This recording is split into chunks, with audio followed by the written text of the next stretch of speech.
welcome to History Adventuring. This is episode number 132. I'm Brad Hall, and today I'm thinking about the joy of driving in California. Some of my fondest memories are of driving in California, specifically in the Los Angeles area. And since I've lived in Phoenix for such a long time now, I'll often get met with the look when I say that, which means, is he kidding? No, I'm not. But it has to do with what I've always defined as driving versus what I've learned over the years what driving means to most of the people that I've met. The car that I owned in California was a Saab Sonnet. It was fiberglass, had 2 seats, and was light as a feather. It sat low to the ground, like a race car. It was one of the most ridiculous things most people had never seen.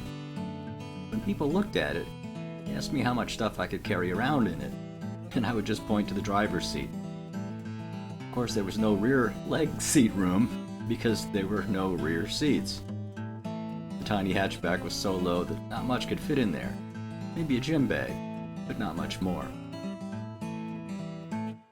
They spent a lot of time on Topanga Canyon and Doom Canyon, and the twisty roads behind Santa Barbara. Tires never squealed, never drifted. It always stayed on its side of the center stripe. The tires, which were the very best, never lost contact with the road, never smoked, and never spun. The horsepower was all delivered to the road, and the vehicle moved like silk. The car was pure control. I describe it more of an Iron Man suit than a car. And I suppose if I'd ever ridden a motorcycle, it would be very similar to that. Motorcyclists, and people who have driven race cars, knew what the feeling was like. I sold it long before I moved back to Phoenix. By that time I had a much bigger car, with 4 seats, and much more room to carry stuff.